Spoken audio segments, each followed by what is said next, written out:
Well, hello. Hello. And we've got our little bloke on the breast here. He was having a bit of a cry a minute ago, so we've settled him down. He's the happiest little man. So I'm going to let you introduce yourself. Sure. So my name is Lee and my son's name is Anderson. He's 5 months today and he's going to have a bit of a nap, I think, on the boob. He's going to let us have a chat. Yes. So Lee's here to tell us all about her birthing experience. She did the hypnobirthing course with me back in, what was that, November? Yes. And so she birthed on the 31st of December. So this is a New Year's baby. Yep. And her first birth experience was absolutely fine, Yep. but she wanted to have a better birth experience. And so she took a look at what was available to help her get ready, and then she came along and did the hypnobirthing course. I imagine there was a bit of scepticism there, a bit of, I'm not really sure if this is really going to work, but it's worthwhile if we're going to do something, dive right on in there, give it your best shot. So I'm just going to hand it to you. Tell us about your birth. Yeah, sure. Well, so on the 31st, we were having the pre-labor contractions, and I was like, I don't know if, things are going to go ahead. Exactly. So, 2 weeks prior to that, I thought, it was go time, but no, we were to be disappointed.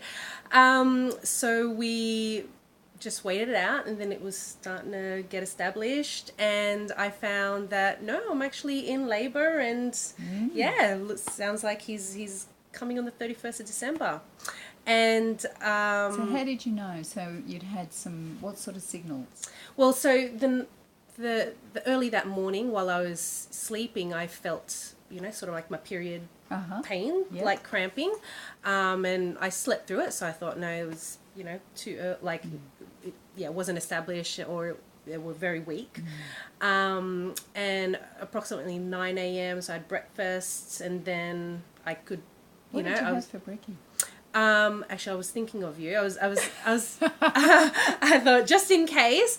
No, so I had eggs on toast. Oh, you did? Yes, I did, with some avocado. So nice. I really tried to make brekkie. it perfect brekkie. So and then I started timing it with one of the apps, and graded my contractions, and they were moving in the direction that we expect. So they were getting closer together and more consistent, and definitely more established. And so that was probably pretty easy for Lee too, because she's a qualified physiotherapist, and so of course she's used to all the concepts around labour and contractions and things like that.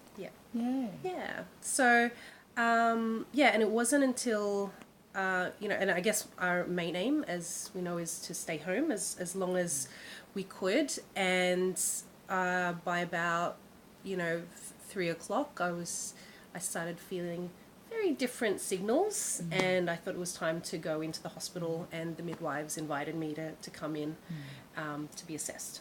So you felt like they were obviously longer and stronger and closer together, and really well established. Yeah, they were well established, and what, like towards the end, just before going to hospital, I just felt they were becoming different.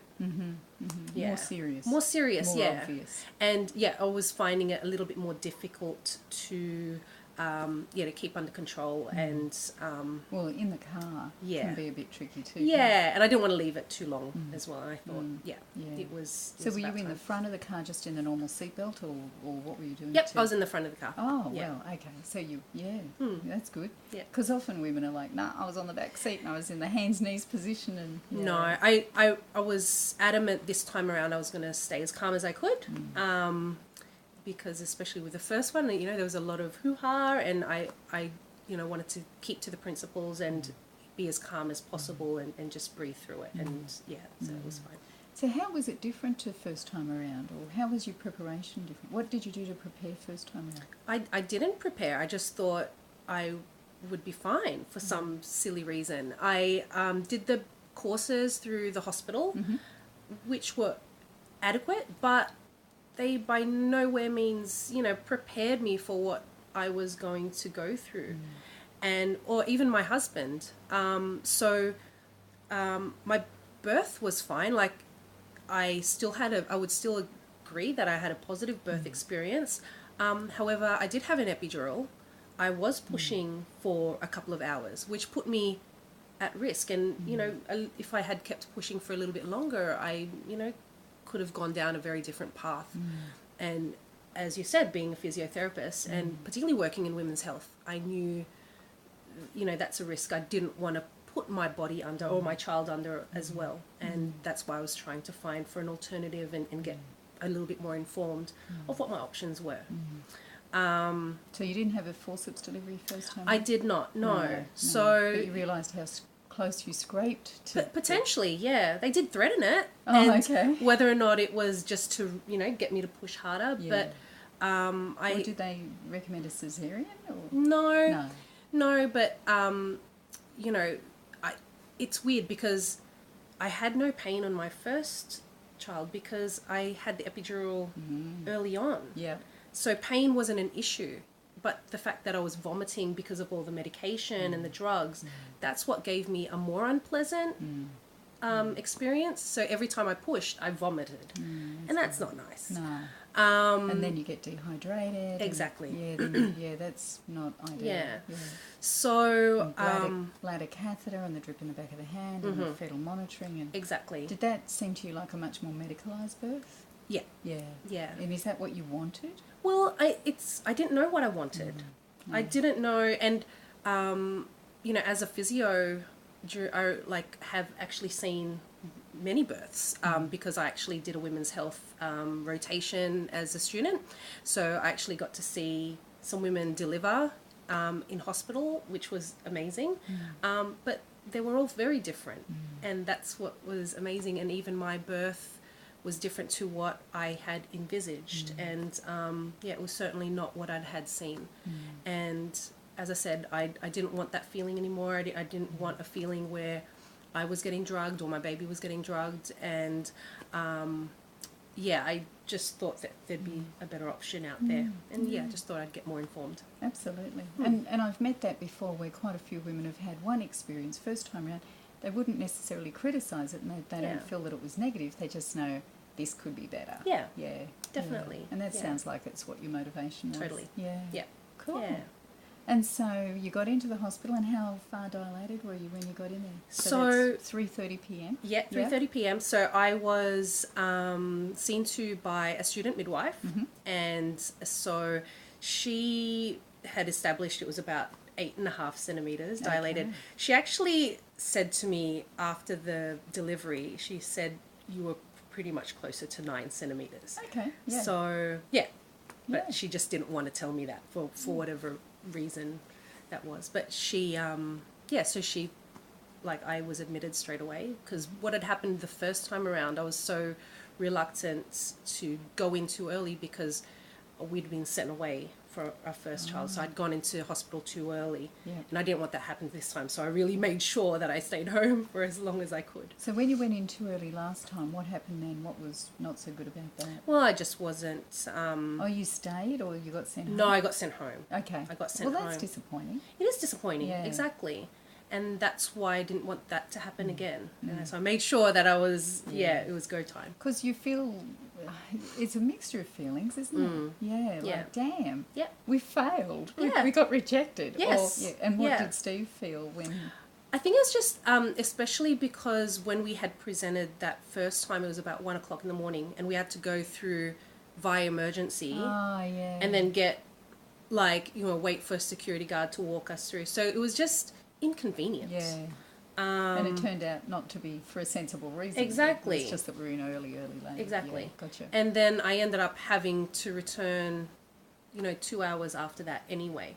So it was an inconvenience. And there were a lot of feelings, that weren't ideal. But, it's all part of the learning process, isn't it? It is. It's all part of the journey. Yeah. Yeah. It makes the sweet stuff even more sweet, doesn't it? It does, yeah. And so, so what did you do when you got into the hospital second time round with your second baby, which is a very different experience compared to your first? So you're in the hospital, and then the midwife's examined you, told you you're 8.5. Yep. And then?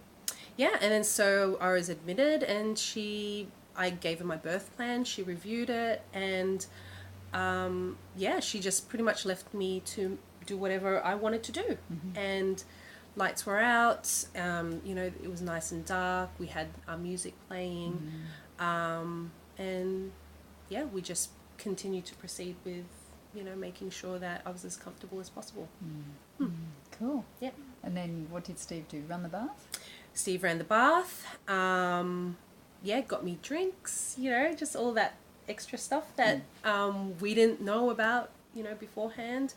And yeah, and then I got into the bath, and that's where I pretty much stayed for the rest of the day. So what did it feel like for you when you got into the bath? I think it was more of a relief, because obviously, like from a physiological perspective, it was less pain. It was just, more pleasant, more relaxing. You got the candles out, the LED lights. So, you know, I was in the environment that I had envisaged. And yeah, it definitely helped with pain management, but also more just calming. Yeah. And did you feel like you could really let go then? Yeah. Yeah. Yeah, it was, yeah, I can't, it's very difficult to put into words how much more different it was. Because, you know, I was also in the bath with my first son, labouring, but it just didn't feel the same. Yeah. Like I definitely, like my mental preparation was very different this time around. I was, letting go. I was more relaxed. I was able to just breathe through and do what I needed to do. So you didn't really know anything much about breathing first time round? You didn't know about anything to do with hypnobirthing? Nothing. No, okay. Nothing at all. So it sounds to me like that's really the key element for you. 100%. Yeah.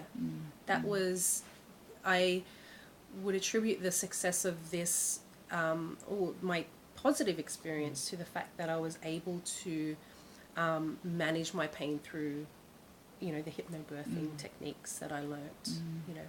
And with your knowledge of endorphins, as a physiotherapist, the natural opiates, the painkillers, how would you describe that in your second? Because with no epidural, then you're on your own, girl. Yep. You've got to develop those endorphins yourself. And were you aware of that? It's so weird, because it kind of sounds so strange, but it felt like an out-of-body experience. Yeah. So, as in a high? Yes. Yeah.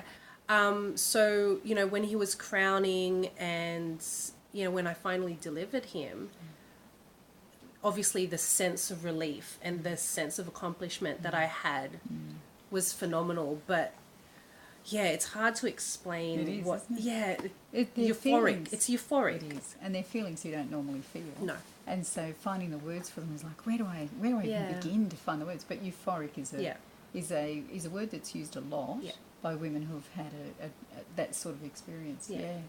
And so if you were having a third baby, and don't hit me, Lee's been incredibly busy with a 2.5-year-old, a baby, a uni course, and.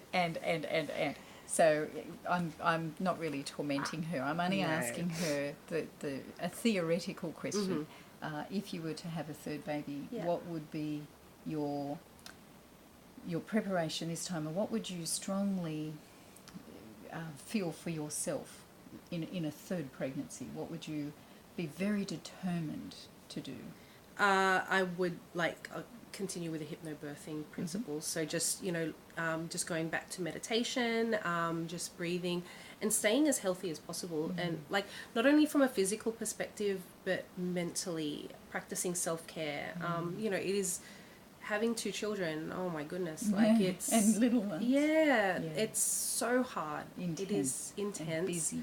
Yeah. But we only want what's best for them, right? Yeah. So we'll sacrifice as much as we can to give them, you know, everything and everything. But I definitely, would make sure that I can practice the self-care that I need to look after myself, so I can look after them. That'll be a high priority. 100%. So, you know, focusing on your nutrition and a little bit of exercise. Yep. And so doing the practice. Yes. Yeah. And practicing. Practicing the breathing and the relaxation. And also, I think another thing that I found valuable from your course was just reconnecting with my husband on a different level. I remember just during the course, there were times there where we'd look at each other and just, we had already made the baby. But sometimes during such a busy lifestyle, we forget about reconnecting with our partners, and just knowing that he had my back and he was going to do his best to support me throughout, my birthing process, I felt was, invaluable. I thought that was great. It gives you a boost. And in here, teaching the classes, I see that with people. They come in and often they're quite irritable because, they've been hurrying and we're running late and we're really sorry we're running, or whatever, but they land in the class and they're, right, well, we're here now. What are you going to teach us? And I think a lot of people expect, lots of facts and figures and you must do this and you must do that. And when it becomes an experience, a feeling experience and a reconnecting, then it's different. And it's not that we have to learn a lot of things. No, it's that we need to reconnect with our instincts, our intuition, our connection between the two of us as, with our partner. And what that actually does is creates another layer of love and trust. And trust, 100%. The trust, I think, is, just knowing that, they're going to be there to support you in your darkest hour. Like, sometimes, when you're feeling, when you're going through transition, like I found personally, for me, I, lost it a little bit. But Steve was there to really help me through, and physically and mentally, so where emotionally. Was he when you were experiencing transition? You were in the bath? Yes. And where was he? He was in front of me. So just holding on to me. I was sort of, I think at one point I had my head in his tummy and he's just there, stroking me, supporting me, physically as much as he could. He was great. So physically connected. And then at the actual birth, where was he? So he was behind me and supporting my, my body. And I was leant back onto him and in a squatted position. And then I pushed Anderson out. Okay. Yeah. And then when he came out, he swam out into the bath? He swam out into the bath and then I picked him up, similar to, not like Simba. But, it could have been. And he was still obviously attached. And we walked, I waddled over to the bed so they could examine me and, cut the umbilical cord. And so when I tell people that, they're like, what? He was still connected? Yes, he was still connected. It was amazing. And it just takes a little bit to get up out of the bath. So midwife on one side of you, your partner on the other side, and then step one leg out, step the other leg out, and then you walk slowly. What would it have been, maybe 5 steps to the bed? Yeah, it wasn't far. No. And then you laid down, and that's your opportunity to now rest and relax. Get him latched on. Yeah. Did he do the breast call? Yeah. I sort of a little bit, but not as maybe elegant as the other babies that I saw. But he definitely was trying to get there. I just had to give him a little bit of help. Bit of a nudge. Yeah. And so he breathed well, he pinked up well. And the midwife was happy with him, and then he latched onto the breast. And how did you feel in that moment when he latched onto the breast? Oh, definitely relieved, and just, that's what I wanted. That's what I pictured was going to be our first connection with each other, and it was perfect. And you felt quite proud of yourself? Definitely. Yeah. And another thing as well is the midwife, the student midwife, at the time, she basically said, now that's how you birth. Which I was really proud of as well, because I think she had been with her rotations for how many months? 9 months. And she'd never seen a birth like mine, she had said. Au natural. And she's like, that's how you give birth. That's how you have a baby. So I was so proud of myself after that. So I wonder how many births she's seen. She said she's seen lots. Okay.